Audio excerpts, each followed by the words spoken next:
Some men go their whole lives without ever knowing the truth. I wasn't one of them. My name is Luke Reynolds. I'm 48 years old. Spent most of my life in places I can't talk about, doing things most men wouldn't understand. Left the military after a mission went south, bad intel, bad calls, men lost. Since then, I've made a living doing what I do best, tracking, surviving, staying one step ahead. Some people hire lawyers to solve their problems. Others hire men like me. For 25 years, I was married to Jada. She was steady, dependable, the kind of woman who kept a house feeling like a home. We had our ups and downs, like any couple, but I never thought she'd be the type to stray. Not her. Turns out, I was wrong. It started with something small. A name. Not mine. Middle of the night, she rolled over, half asleep, and whispered it like a secret. Quentin. At first, I told myself I misheard. But I don't mishear things. Not after years of training my senses to pick up on details others ignore. I stayed still, staring at the ceiling, waiting. Maybe she'd say it again. Maybe I'd imagine it away. But she just let out a slow breath and drifted back into sleep, like nothing happened. I didn't ask her about it the next morning. Didn't need to. I already knew the answer. Instead, I watched. She smiled more at her phone. Text she didn't want me to see. Laughed at things that weren't funny when I was in the room. Said she had errands to run, but her car clocked more miles than a trip to the store. I checked the bank account. Small charges at places she never used to go. A bar. A music venue. Not her usual scene. Then there was the grocery store. I stopped by after a long morning, grabbing coffee and a couple of things I needed. The place was mostly empty, a slow weekday. I took my time at the counter, watching the cashier ring me up, Kendra Wilson, young, polite but tired, like she'd been on her feet too long. She bagged my things, then glanced up, recognition flickering across her face. Your wife was just in here, she said casually. With that guy again. I kept my expression neutral. What guy? She shrugged, barely interested. The one with the long hair, tattoos. Looks like he plays in a band or something. I gave a short nod, took my change, and left without another word. Most men would have gone home, waited for their wife to walk through the door, started screaming. Not me. I wasn't going to throw a fit. Wasn't going to give her the satisfaction of seeing me unravel. I'd spent my life dealing with liars, traitors, people who thought they were untouchable. I knew how to handle them. I needed proof. Solid, undeniable proof. And when the time was right, I'd make sure she regretted every last second of it. I didn't go home right away. Instead, I sat in my truck outside the grocery store, coffee going cold in the cup holder, thinking. The pieces were coming together. The name in her sleep. The smiles at her phone. The bar receipts. And now, some long-haired, tattooed bastard she was seen with more than once. I needed to see it myself. That night, I parked a few blocks from the music bar where she'd been spending her time. A place called Murphy's, wedged between a laundromat and a pawn shop. The kind of joint that smelled like stale beer and bad decisions. I wasn't dressed to fit in plain jeans, boots, a weather jacket, but no one looked twice at a man drinking alone. I found a corner near the back, ordered a whiskey neat, and waited. It didn't take long. Jada walked in, wearing a sweater she used to save for dinners with me, the kind that dipped just low enough to make a man look twice. She scanned the room, smiling when she spotted him. Quentin. The name from her lips. The guy from the grocery store. The reason she'd been slipping away piece by piece. He was younger than her, maybe late 30s. Lean build, scruffy beard, black t-shirt with some band logo on it. His arms were covered in ink, the kind of tattoos that weren't planned, just added over time like a collection of bad ideas. He leaned in close when she sat down, hand on her knee, grinning like he owned her. I kept drinking, kept watching. Didn't let myself react. They talked like they had all the time in the world, like no one else existed. He whispered something in her ear, and she laughed, loud, unfiltered, the kind of laugh I hadn't heard from her in years. That part stung, but I buried it. Emotion wouldn't win me this fight. I stayed until they left, watching her hand slip into his as they walked out the door together. I could have followed them, could have ended it right there, but I wasn't some jealous idiot looking to make a scene. I needed to be smarter than that. The next morning, I made a phone call. Yeah, a gruff voice answered. It's Reynolds. Need a job done. There was a pause. Then, what kind of job? Surveillance. Discreet. No mistakes. The guy chuckled. You know me. You'll get what you need. That was all I required. Cold, hard proof. I didn't play games. I set traps. And once I had everything, I'd make damn sure she and her boy toy felt the teeth of it. A week later, I had everything I needed. Photos, timestamps, locations. Jada and Quentin at Murphy's, at a motel just outside of town, at a diner where they sat too close in a booth, her hand wrapped around his like they were teenagers sneaking around. I sat at my kitchen table, flipping through the evidence. The PI had done good work. Every angle covered, every loose end tied up.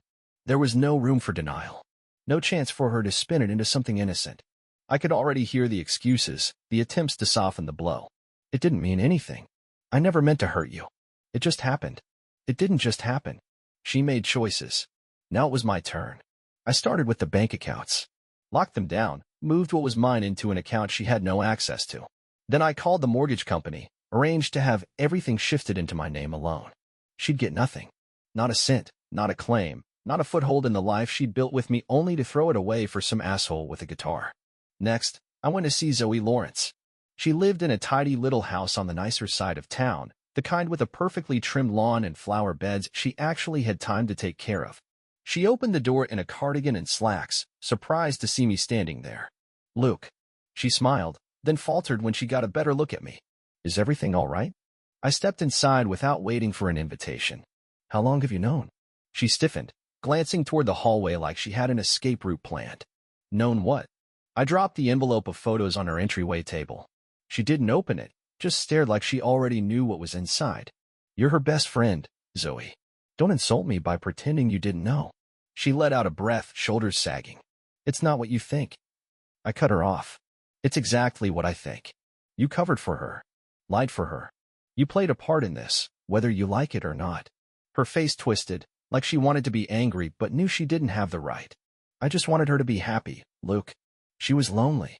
You weren't there for her the way she needed." I let that hang in the air for a second. The shift of blame. Like Jada had no choice but to cheat. Like I'd forced her hand. "That's not your call to make," I said finally. "But here's mine. You're going to stay out of this. You're going to let her deal with the fallout on her own. If I find out you're still covering for her, still helping her clean up this mess, I'll make sure everyone in this town knows exactly what kind of friend you are." Her eyes widened. "Are you threatening me?" "I don't make threats, Zoe. I make promises." I left her standing there, face pale, fingers trembling over the envelope she still hadn't touched. One by one, I was taking her support system apart. When I was done, Jada wouldn't have a safety net left. She'd be free-falling. And I wasn't going to catch her. Jada came home late that night. I was waiting. She stepped through the door, dropping her purse on the counter like nothing was wrong. Like she still had a home here. I leaned against the kitchen island, watching her. She hesitated when she saw me, just for a second, before forcing a smile. "You're up late," she said, slipping out of her coat. I didn't answer. Just placed the manila folder on the counter between us and slid it forward. She didn't touch it. Her eyes flicked to mine, then back down. "What's this?" "Open it." Her fingers curled against the granite. "Look." "Open it." A pause. Then she reached for the folder, slow, like it might bite. She pulled out the photos first. Her and Quentin at Murphy's. At the motel. At the diner. Smiling, laughing, holding hands. No hesitation. No guilt. Just a woman enjoying her affair. Her breath caught. She flipped through them faster, like if she got to the end quick enough, she could make it all disappear. "You've been following me?" I scoffed. "Don't flatter yourself. I hired someone to do it." She swallowed hard. "Look, I can explain."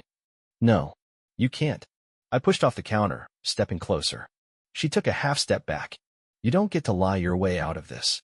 Her lips parted, but nothing came out. She looked down again, fingers tightening around the edges of the photos. "How long?" I asked. She let out a shaky breath. "A few months." I nodded, like I was filing that information away. I already knew the answer. I just wanted to hear her say it. "You thought you were being careful," I said. "Thought I was too blind to see it. But you forgot who you were married to."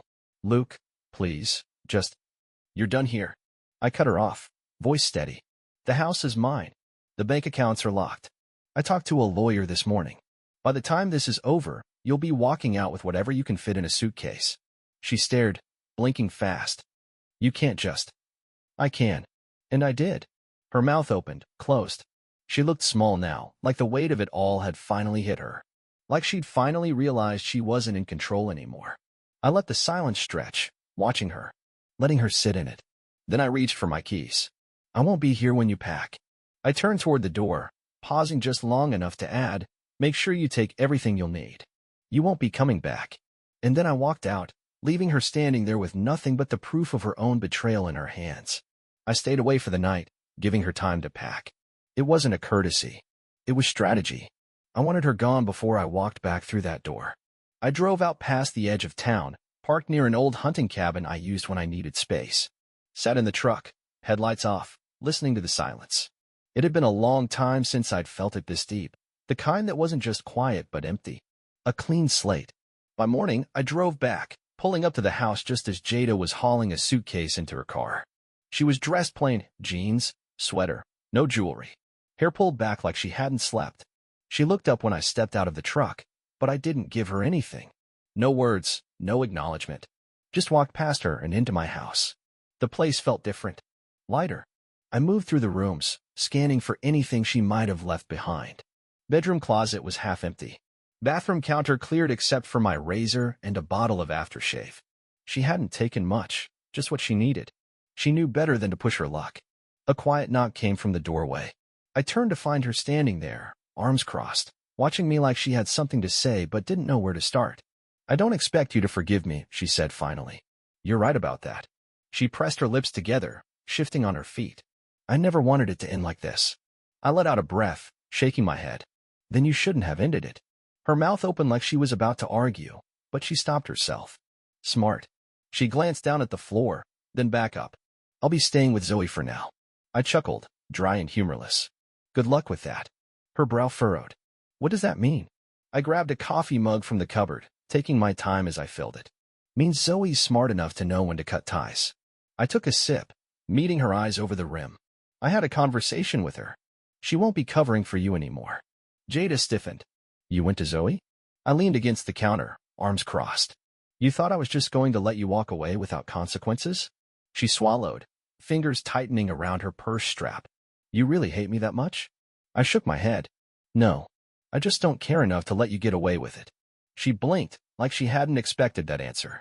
Like part of her still thought there was a version of this where I'd break down, beg her to stay, let her keep a foot in the door. She didn't know me at all. A car horn sounded from the driveway.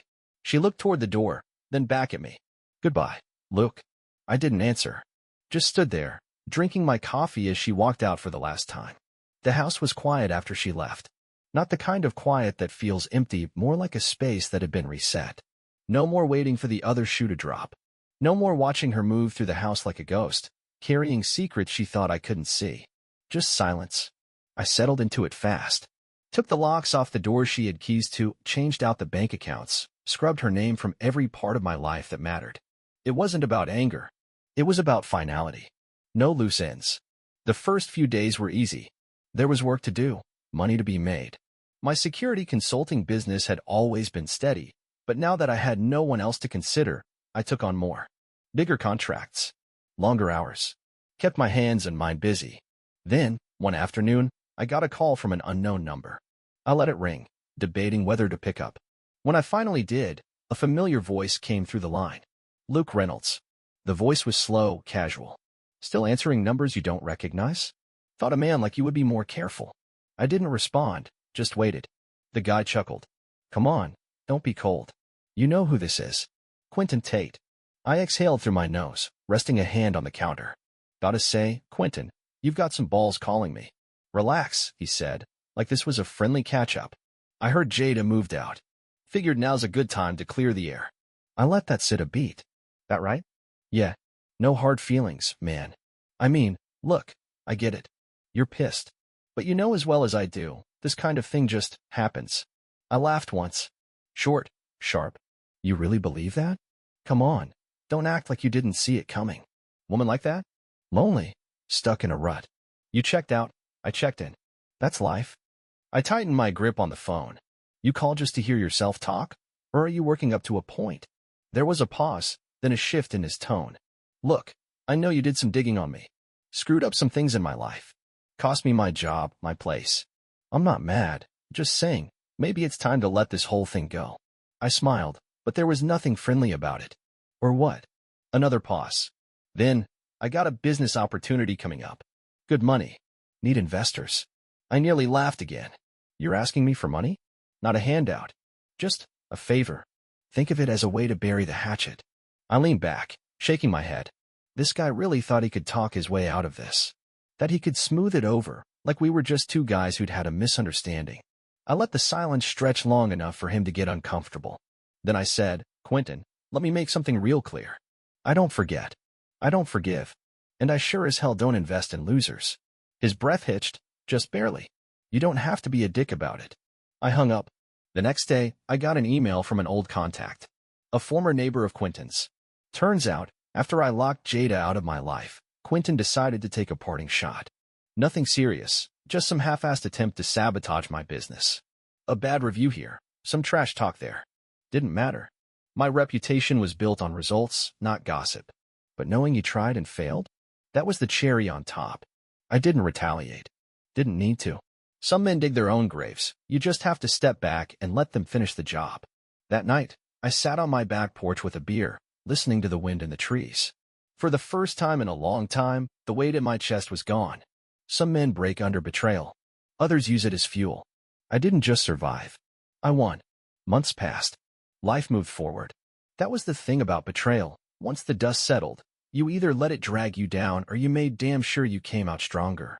I chose the second option. The consulting business took off. More clients, bigger contracts. The kind of money that let me expand, bring in a few trusted guys, build something that ran like a well-oiled machine. I didn't waste time thinking about Jada or Quentin.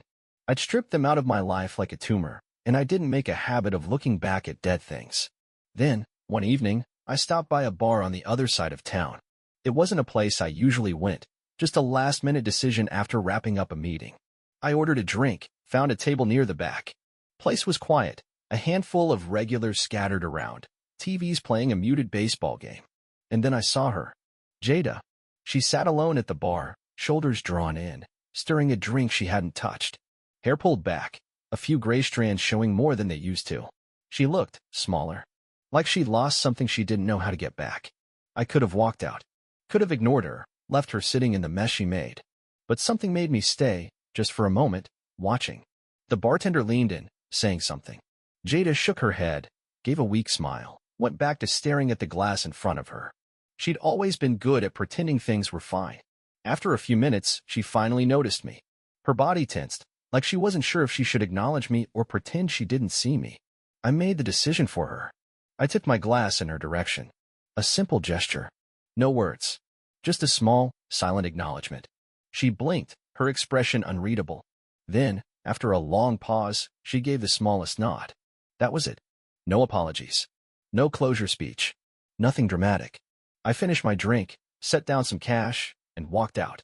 By the time I reached my truck, I'd already put her out of my mind. Some people spend their whole lives chasing ghosts. Regret, guilt, nostalgia, they let it weigh them down, keep them stuck in the past. That wasn't me. I'd built something better. A life where I was in control, where no one had the power to pull the rug out from under me ever again. As I pulled onto the highway, headlights cutting through the dark, I felt it settle in my bones. It was over, and I'd won.